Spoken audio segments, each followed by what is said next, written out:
गोदड़िया सिद्ध मंदिर भयाड़ में 14 से 22 तक चल रही राम कथा का आज हुआ समापन। बाबा कालीदास जी के सौजन्य से हर वर्ष करवाया जाता है।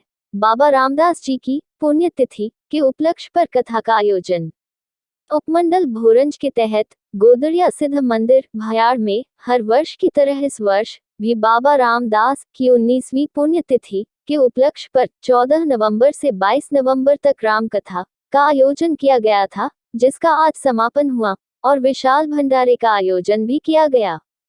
देखिए कथावाचक आचार्य मुकेश शर्मा द्वारा सुनाई गई कथा के कुछ अंश।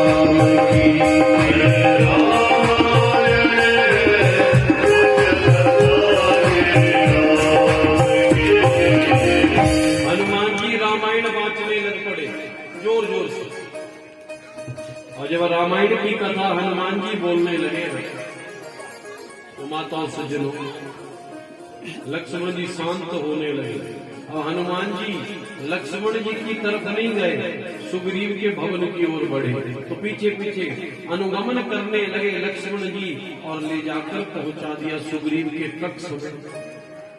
और लक्ष्मण जी से कहा प्रभु, तो लक्ष्मण जी बोले मुझसे माफी मत मांगो, माफी राम जी से मांगो। अब राम जी की शरण में गए, अब प्रभु मैं जीव हूँ, बार बार भूल जाता। राम जी कहते हमारा काम करो। सुग्रीव ने रीछ भालू बानरों की 4 टुकड़ियां बनाई, एक पूर्व एक पश्चिम एक उत्तर एक दक्षिण को भेजी, कह दिया सबको 1 महीने के अंदर खबर लेकर नहीं आए तो मृत्यु दंड दिया जाएगा। सब टोलियों को समझाया, राम जी भी वहीं खड़े हैं। तो एक टोली जा रही थी दक्षिण की ओर, जिसमें नर नील जामवंत अंगद और हनुमान जी थे। हनुमान जी सबसे पीछे खड़े हैं, लेकिन राम जी जानते ये कार्य। जी बोले हनुमान तुम्हें मालूम नहीं है, हम वानप्रस्थी हैं, वनवासी हैं, हम किसी गृहस्थी के आसन पर नहीं बैठ सकते, निषेध है। हनुमान जी बोले आज बैठना पड़ेगा। क्यों? क्योंकि एक गृहस्थी चैन की नींद तब तक सोता है जब तक उसे फानी का डर नहीं होता है। करी विनती मंदिर ले आए, चरण पखारी पलंग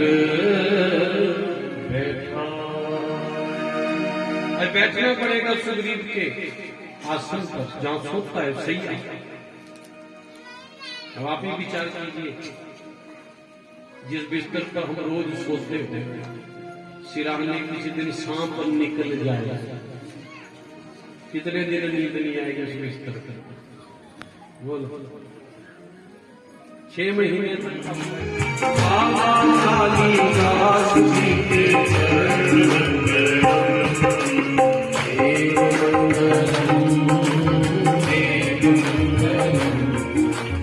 हमीरपुर नगरवासियों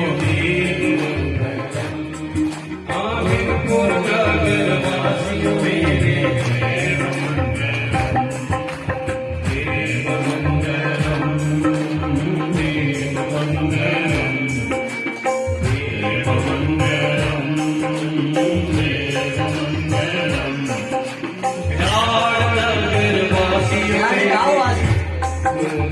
गाँव वासियों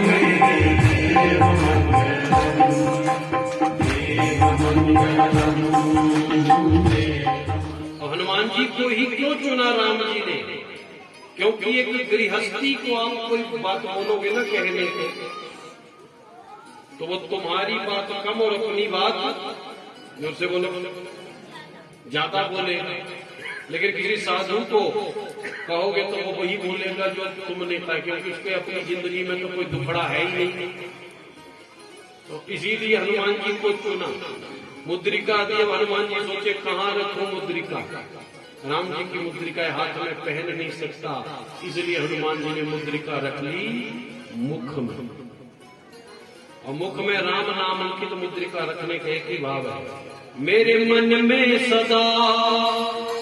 हनुमान जी मानो सूत्र दे रहे सारे जगत, मेरे मुख में सदा तेरा नाम रहे, मैं रहूं ना रहूं तेरा धाम रहे।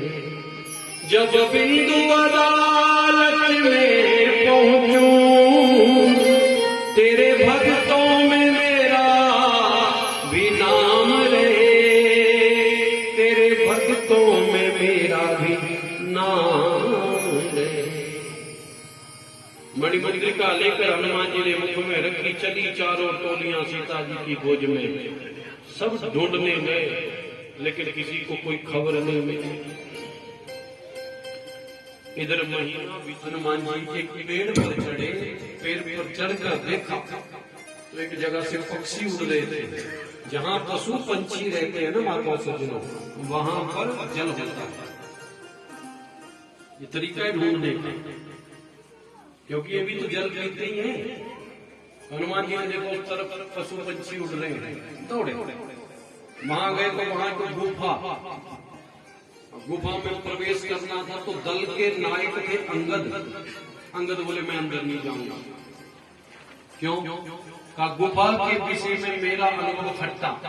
मेरे पिताजी गए थे गुफा में, कितने दिनों बाद लौट कर आए थे, हम नहीं जाए। हनुमान जी बोले राम काज के लिए हम आगे। राम जी उस देवी ने पूछा राम जी के दूत हो क्या? त्रेता युग चल रहा है क्या? सीता जी की खोज में आए हो क्या?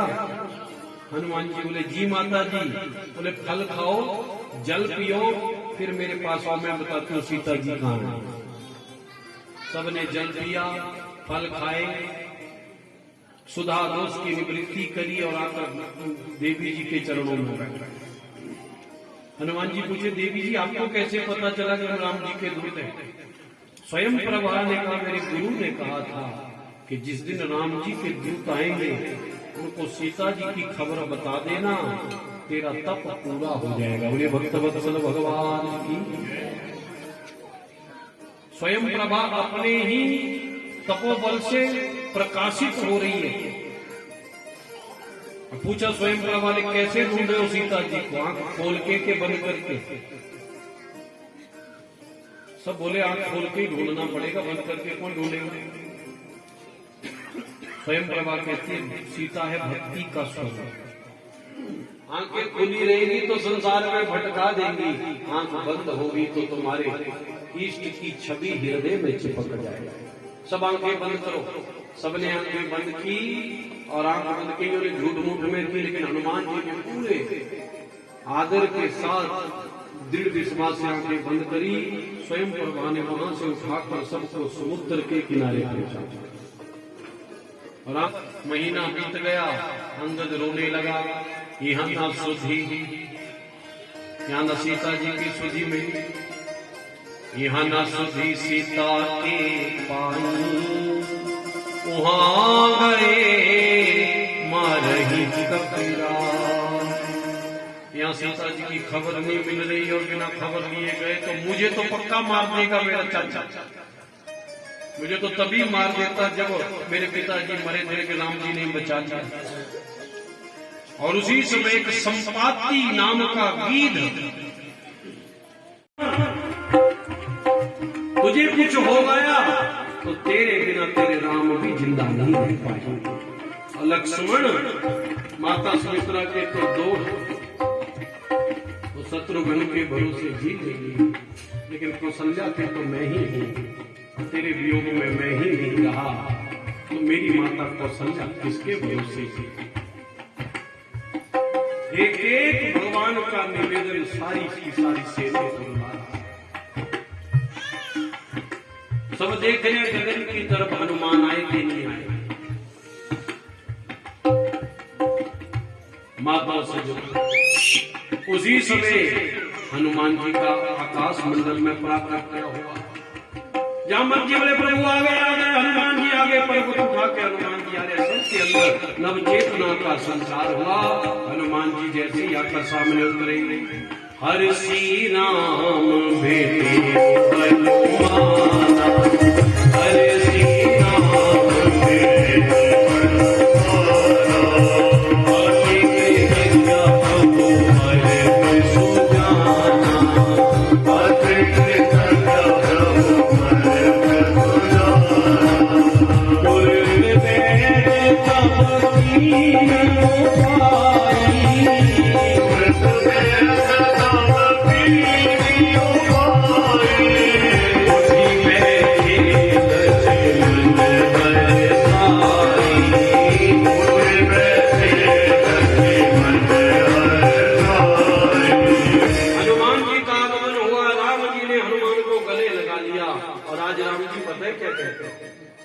राम जी कहते हनुमान तूने बहुत बड़ा उपकार। जब राम राम कहते मेघनाथ ने प्राण छोड़े तो हनुमान जी और अंगद जी ने कहा धन्य है तेरी जननी जिसने तुझे राम नाम की दीक्षा दी। और अब रावण रह गया अकेला युद्ध करने के लिए चला तो विभीषण को डर लगा कि राम जी के पास न कोई धनुष विशेष न कोई बाण विशेष न कवच विशेष न कोई रथ विशेष कैसे लड़े।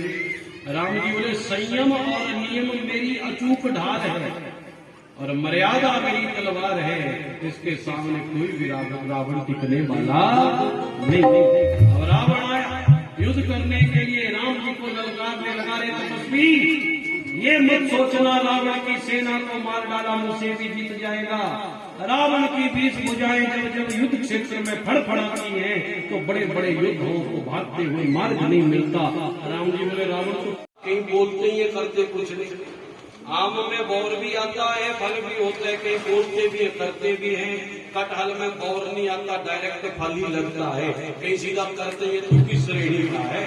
रावण बोले अभी श्रेणी बताता हूँ। बड़ा भयंकर युद्ध हुआ बाण पे बाण चलने लगे सारे देवता इस युद्ध को देखने लगे।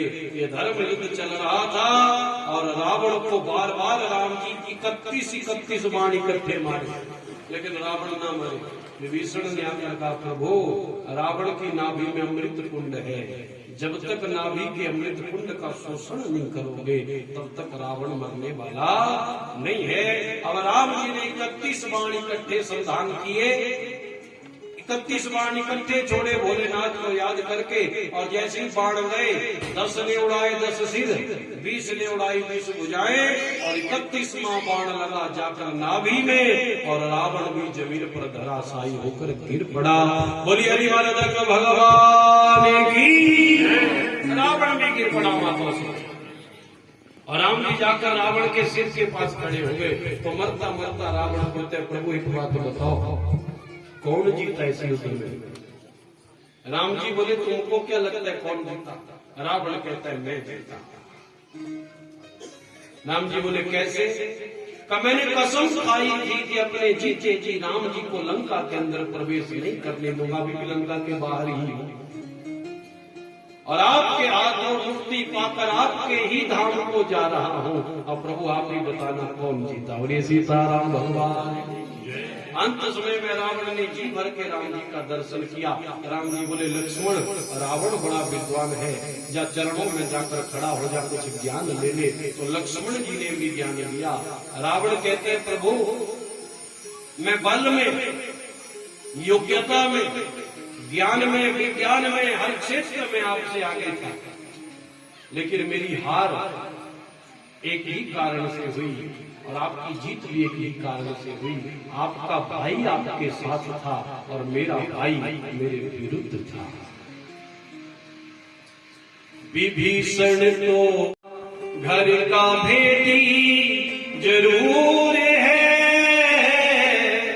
लक्ष्मण तो है भाग्य की रेखा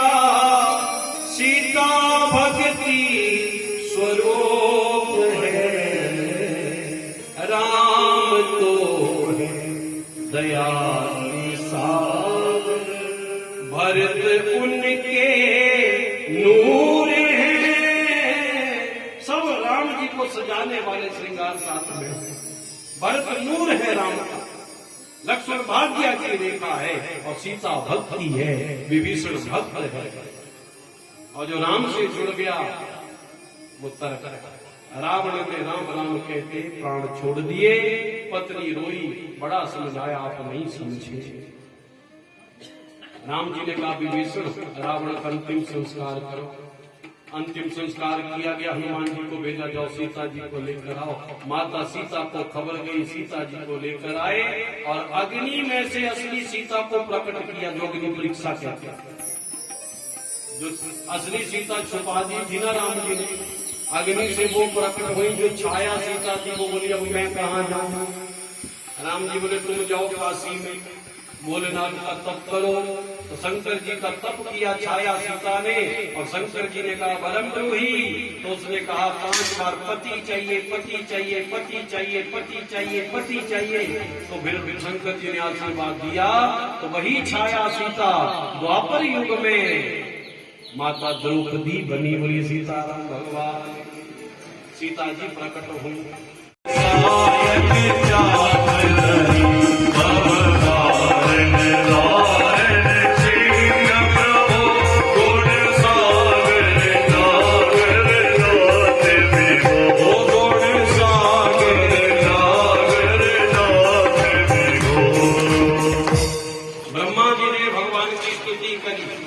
शंकर जी आए स्तुति करी। इंद्र भी डरता डरता है कि मैंने विघ्न बड़े पैदा किए। बोले प्रभु हमको माफ कर देना, लीला में विघ्न किए। राम जी बोले किस अर्थ पर माफी मिलेगी। हमारे जितने भी रीछ भालू बानर मरे हैं ना, अमृत की बारिश कर सबको जिंदा था। तो इंद्र ने कही अमृत की बारिश, सब रीछ भालू बानर सब जिंदा। वहां राक्षस भी पड़े थे, वो जिंदा नहीं हुए। क्यों? क्योंकि जिनको राम का दर्शन करके राम के धाम को मिल रहा हो, उनको दुनिया से क्या काम। इसलिए वो भव से पार हुए। बीच भालू वानर सब पुनः जीवित हो गए। राम जी बोले विभीषण रावण ने बड़ी लूटपाट की, तो जितना धन इकट्ठा किया याद रखना बेईमान हो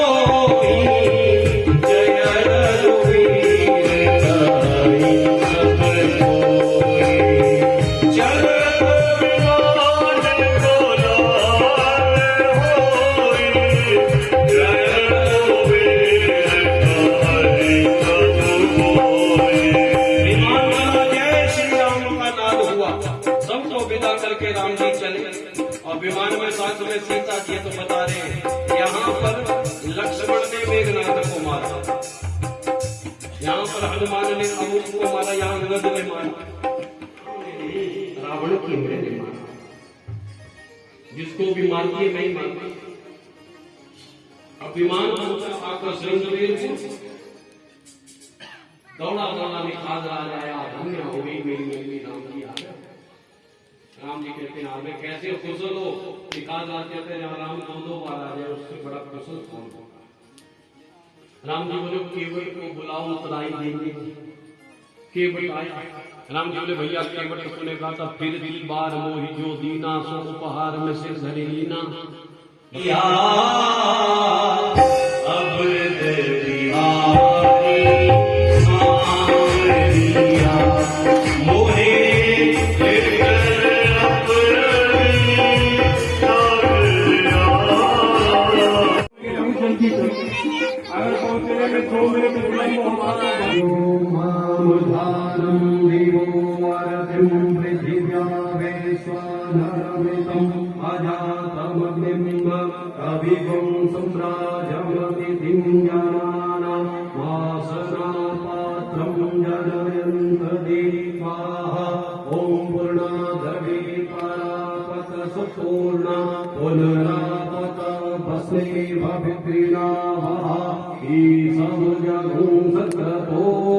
स्वाहा।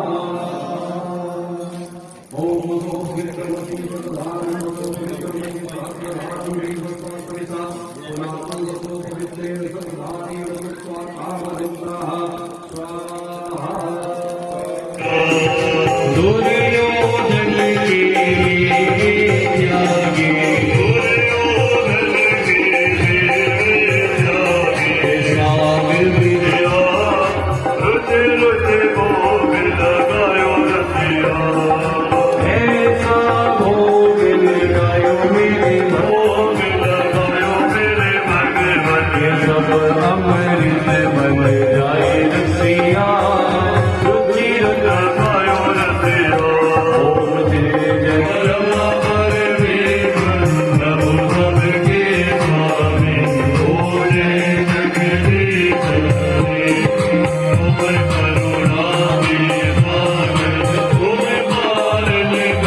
रामदास जी ने 40 दिन तक इसी स्थान में की थी भूमिगत तपस्या। बाबा रामदास जी ने 2002 में ले ली थी समाधि। बाबा कालीदास जी ने बताया, नवंबर 14 को हर वर्ष किया जाता है कथा व विशाल भंडारे का आयोजन। उन्होंने बताया कि बाबा रामदास जी के सभी भक्तजनों के सौजन्य से बाबा रामदास जी की पुण्यतिथि के उपलक्ष्य पर कथा का आयोजन किया जाता है। बाबा कालीदास जी ने बताया कि इसी स्थान पर सभी भक्तों के सहयोग से भव्य राम मंदिर का निर्माण भी किया गया है, जिसको रामेश्वर धाम से जाना जाता है, क्योंकि इस मंदिर के निर्माण के लिए मिट्टी व जल रामेश्वर धाम व वहां के पंडितों द्वारा करवाया गया है। इस मंदिर को रामेश्वरम मंदिर की तरह ही बनाया है। आपका फैसला ऑफिस से कपिल शर्मा की विशेष कवरेज।